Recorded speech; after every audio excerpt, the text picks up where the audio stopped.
Welcome to my channel with another new video. You are watching biology with Shyam. पिछले topic में अपने पढ़ रहे थे blood circulation in human body, मतलब रक्त परिसंचरण तंत्र है वो मानव के अंदर पढ़ रहे थे। और उसके अंदर अपने पढ़ा था ब्लड कंपोजिशन या कंपोजिशन ऑफ ब्लड पढ़ रहे थे। पर आज का जो नया टॉपिक है वो अपने है ब्लड के कार्य या फंक्शन ऑफ ब्लड। तो फंक्शन ऑफ ब्लड को जानने के लिए अपने बहुत सारी बातें हैं जो छोटी, उनको जानना जरूरी है। जैसे ब्लड है हमारे शरीर में क्या होता है, ट्रांसपोर्टेशन का काम करता है, मतलब एक तरह से परिवहन का काम करता है। और यह हृदय के द्वारा क्या होता है, पंप होता है। और पंप होने के बाद में ये धमनियों से होता हुआ सिराओं द्वारा वापस आता है। और बीच में धमनियों से जैसे ही क्या है बहुत ही सूक्ष्म नलिकाओं के रूप में या सिरिकाओं या एक तरह से ये मानिए कि केशिकाओं के द्वारा ये प्रत्येक सेल से होते हुए वापिस अपने सिराओं द्वारा ब्लड में पहुंचता है। और इसी दौरान क्या है बहुत सारे फंक्शन है वो ब्लड के अपने शरीर के अंदर होते हैं, तो उनके बारे में आज अच्छी तरह से पढ़ेंगे। तो अंत तक इस वीडियो में बने रहिए। और पिछले वाले जो वीडियो का जो लिंक है मैं आज के वीडियो के नीचे डिस्क्रिप्शन में दे दूंगा, तो आप पिछला वीडियो भी देख सकते हैं।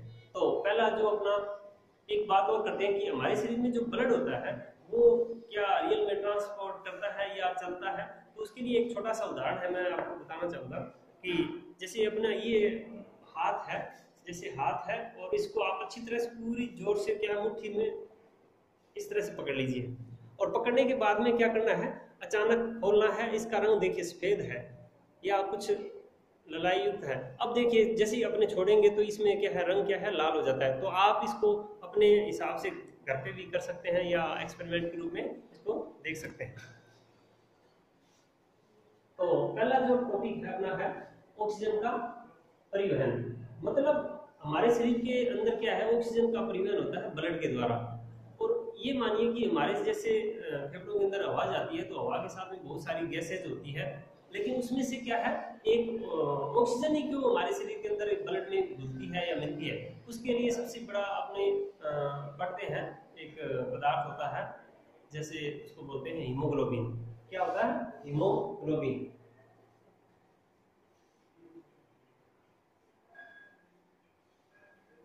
हीमोग्लोबिन, ये हीमोग्लोबिन क्या करता है, ऑक्सीजन के साथ में उच्च बंधुता रखता है। मतलब एक तरह से उसके साथ में जुड़ने का गुण है वो विशेष प्रकार से इसमें पाया जाता है। और यह लोह युक्त तत्व होता है और ये ऑक्सीजन को ही क्या करता है, अपने साथ जोड़ने का काम करता है। और वो फेफड़ों के अंदर से क्या है, अब्जॉर्ब कर लेता है ऑक्सीजन को और ब्लड के अंदर मिला देता है। और फिर वो आगे की ओर क्या है, परिवहन हो जाता है, क्योंकि हार्ट के द्वारा हमारा ब्लड है वो परिवहित या ट्रांसपोर्ट करता रहता है। तो इस तरह से हीमोग्लोबिन है वो क्या करेगा, हमारे शरीर के अंदर ऑक्सीजन को क्या करेगा, घोलकर पूरे शरीर तक क्या है ले जाएगा, डिस्ट्रीब्यूट करेगा। और जो दूसरा वर्ग है CO2 का परिवहन। CO2 का परिवहन है, हमारे शरीर में CO2 है वो मेटाबॉलिज्म प्रक्रियाएं होती है हमारे शरीर के अंदर। और उसमें क्या है, जैसे भोजन का ऑक्सीकरण होता है तो उसमें क्या है CO2 बनती है। जिस तरह से हमारे दैनिक जीवन में लकड़ी जलती है तो लकड़ी जलने के फलस्वरूप CO2 है वो बनती है। उसी प्रकार हमारे शरीर के अंदर खाद्य पदार्थों का जब ऑक्सीकरण होता है ऑक्सीजन की उपस्थिति में तो उससे क्या बनती है, CO2 बनती है। तो यहाँ पे क्या है, दहन होता है। क्या दहन को अपने क्या मानते हैं, एक तरह से ऑक्सीकरण होता है। और ऑक्सीकरण के फलस्वरूप क्या बनती है, CO2 बनती है। और वो CO2 है वो हमारे ब्लड के अंदर प्लाज्मा होता है और प्लाज्मा के अंदर क्या है, घुलित अवस्था में वापिस फेफड़ों तक पहुंचाई जाती है। तो इस तरह से ये क्या है, CO2 का क्या है, निष्कासन करता है। और फेफड़ों के द्वारा जब ब्लड आता है तो वहां पे क्या है, विसरण क्रिया द्वारा क्या है शरीर से बाहर निकाली जाती है। और विसरण क्रिया में क्या होता है, एक तरह से उच्च सांद्रता होती है ब्लड के अंदर CO2 की, और जो वायु के अंदर है या हमारे शरीर के अंदर जो वायु जाती है उसमें CO2 की जो सांद्रता है वो क्या होती है, कम होती है। तो वहाँ पे विसरण क्रिया द्वारा क्या होता है, गैसों का आदान प्रदान होता है। तो इस तरह से ये CO2 का निष्कासन होता है। इसके अलावा खाद्य पदार्थों का परिवहन। अब यहाँ पे देखिए खाद्य पदार्थों का परिवहन क्या होता है, हमारे शरीर के अंदर क्या है, जैसे हम न्यूट्रेंट के रूप में या पोषक के रूप में जो भी खाते हैं, तो उनका क्या होता है, शरीर के अंदर डाइजेशन होता है या पाचन होता है। पाचन होने के बाद में जो भी आवश्यक पदार्थ होते हैं वो आहार नाल के अंदर से क्या है, ब्लड के अंदर क्या हो जाते हैं, अब्जॉर्ब हो जाते हैं। और जैसे ही वो अब्जॉर्ब होते हैं तो ब्लड के द्वारा क्या है, विभिन्न अंगों तक या अंगों की कोशिकाओं या टिश्यूज तक क्या है, वो पहुंचता है। तो एक तरह से ये मानिए कि खाद्य पदार्थों का ट्रांसपोर्टेशन है या परिवहन है वो हमारे ब्लड के द्वारा होता है। चौथा पॉइंट देखिए, शरीर का ताप नियमन। शरीर का ताप नियमन एक इम्पोर्टेंट अपने शरीर का वर्क है। मतलब हम क्या है, समतापी है, हमारा तापमान क्या है, समान रहता है। और समान रहने के लिए क्या है, ब्लड बहुत बड़ा एक काम करता है हमारे शरीर के लिए। मतलब ये परिवहन होता रहता है और साथ में हमारी बॉडी का जो टेम्परेचर है वो क्या है, नियमित बना रहता है या निश्चित बना रहता है। जैसे एक देखिए, सर्दियों के दिनों में क्या है, हमारे हाथ है या पैर है वो काम करते हैं तो बाहर खुले में रहते हैं। अगर वो खुले में रहते हैं तो सर्दी इतनी पड़ती है कई बार कि हाथों का जो ब्लड है वो जम जाता है, लेकिन जमता नहीं है। लेकिन इसका कारण क्या है, क्योंकि हमारे शरीर के अंदर जो भी ढके हुए पार्ट है या जो पोर्शन होता है उससे क्या है, गर्म खून क्या है उनके द्वारा कैपिलरीज से होता हुआ वापस क्या है, आता है। यानी आना जाना क्या है, ब्लड का लगातार रहता है। इसी वजह से क्या है, हमारे शरीर के जितने भी ऑर्गन होते हैं सर्दी के अंदर बाहर, वो भी क्या है, जमते नहीं है या एक तरह से उनका भी तापमान क्या है, निश्चित रहता है। तो ये मानिए कि शरीर का तापमान है वो भी क्या है, ब्लड के द्वारा किया जाता है। अब अगला पॉइंट है हार्मोन का सेवन। मतलब हार्मोन है वो भी क्या है, एक तरह से एक जगह से दूसरी जगह तक ले जाता है। क्योंकि हमारे शरीर के अंदर एंडोक्राइन ग्लैंड्स होती है या अंतःस्रावी ग्रंथियां होती है, और जो नलिकाओं के द्वारा क्या है उनमें ब्लड बहता है। तो साथ में क्या है, वो अपने हार्मोन्स हैं वो भी क्या है, एक जगह से दूसरी जगह पर ले जाते हैं और उनके विशेष कार्य है वो वहाँ पर उन अंगों में किए जाते हैं। तो मतलब हार्मोन का भी परिवहन है वो ब्लड के द्वारा होता है। अब है रोगों से बचाव।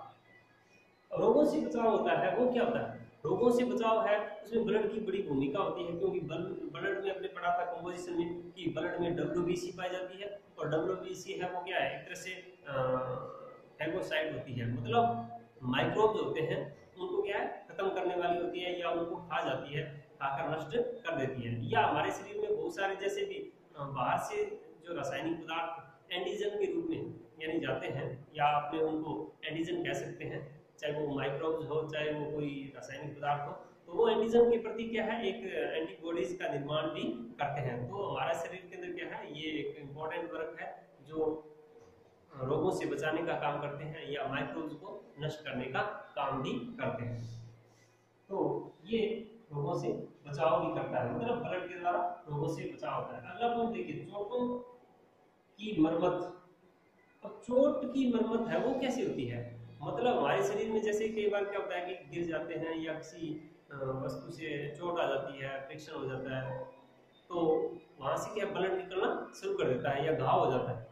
तो जहां पर घाव होता है तो वहां पर क्या WBC है वो एक तरह से हेल्प करती है सेल डिवीजन बढ़ाकर, यानी कोशिकाओं की संख्या में क्या है, वृद्धि करती है, और वो सेल डिवीजन उससे बढ़ जाता है तो उससे घाव क्या है, जल्दी भर जाता है। तो इस तरह से अपने क्या है, चोटों की मरम्मत है वो भी जल्दी से हो जाती है। इसके अलावा रुधिर का थक्का बनना। रुधिर का थक्का बनना है वो भी एक इम्पोर्टेंट वर्क है हमारे शरीर में। जैसे कई बार एन एक्सीडेंट कोई भी लग जाती है या चोट आ जाती है तो उससे ब्लड क्या है, लगातार बहता रहता है, पर उस बहने को रोकने के लिए क्या है, हमारे शरीर में विशेष प्रकार के प्लेटलेट्स पाए जाते हैं। और इसके अलावा हमारे शरीर में फाइब्रिनोजन है, थ्रोम्बिन है, इस तरह के जो प्रोटीन्स होते हैं वो उस घाव को क्या है, एक तरह से लागे जैसी संरचनाएं फाइब्रिन बनाते हैं, और फाइब्रिन क्या है, जाल के रूप में वहाँ पे घाव के आगे एक तरह से जाल बनाती है, और उसमें RBC है वो फंस कर क्या है, एक थक्का बन जाता है।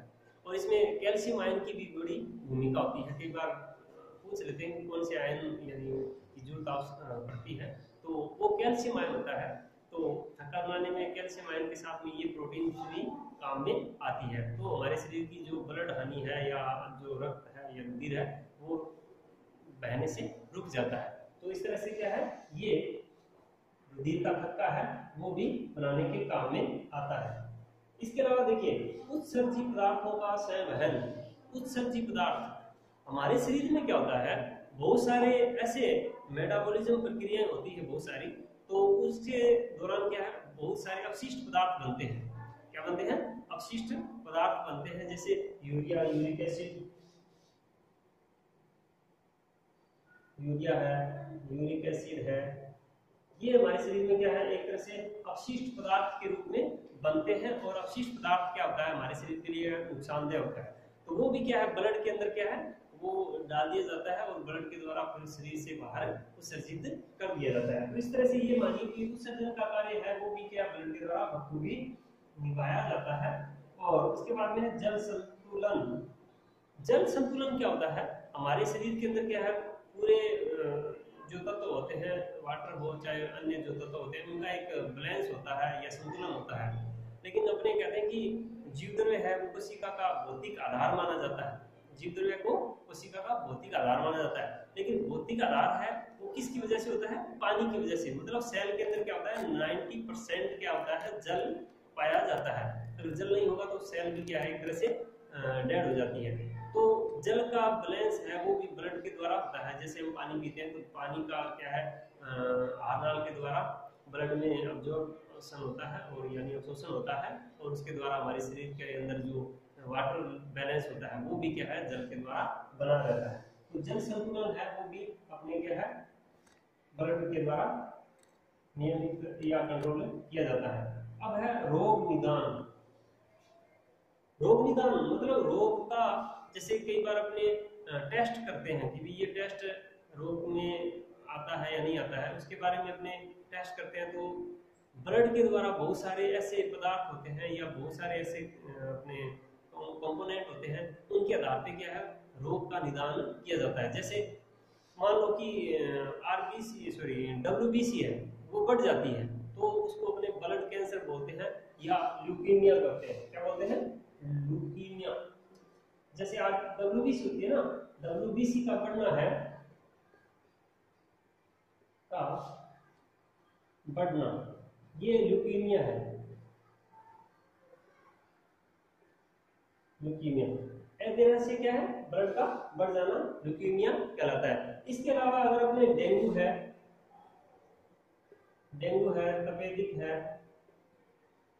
तपेदिक है, काला जार है, ये रोग क्या होता है जब WBC की क्या है कमी आ जाती है या उनकी संख्या कम हो जाती है, तो हमारे शरीर में क्या हो जाता है एक तरह से ये रोग हो जाते हैं। काला जार है, तपेदिक है, डेंगू है। और डेंगू में जैसे कई बार प्लेटलेट्स है वो भी बुखार होता है, तो प्लेटलेट्स की कमी आ जाती है, तो उससे भी हमें पता लग जाता है कि हाँ इसको डेंगू हो गया है।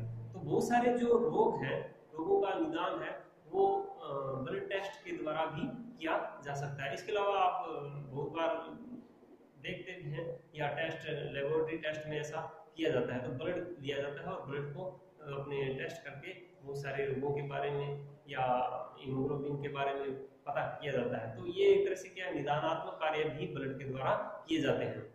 तो मैं समझता हूँ कि ये टॉपिक आपको अच्छी तरह से समझ में आया होगा। तो एक बार इसको पूरी तरह से क्या करें पॉज कर लीजिए। और एक मैं पहले भी एक वीडियो में बात कर रहा था कि इन दिनों में क्या है बहुत सारे अपने कोरोना वायरस के बारे में बहुत ज़्यादा अपने सोचते हैं या उनके बारे में बहुत सारे न्यूज़ सुनते हैं, तो हर बार इतने मर गए, इतने ये बीमार हो गए, यानी लोग बोरिंग हो रहे हैं और जीवन है वो बड़ा मुश्किल में आ रहा है। तो मैं कहता हूँ कि लाइफ है उसको अच्छी तरह से जिए और सावधानी बरतिए। लेकिन मैं इसके साथ में आपको एक एंटरटेनमेंट एक वीडियो लेके आऊँगा हर हफ्ते, वो किसी दिन भी आ सकता है, और उस वीडियो को आप देखने के लिए मेरे इस चैनल को सब्सक्राइब कीजिए। तो आप इस चैनल को सब्सक्राइब करोगे तो ही उस नोटिफिकेशन को आप देख पाओगे। तो थैंक्स फॉर वॉचिंग, धन्यवाद।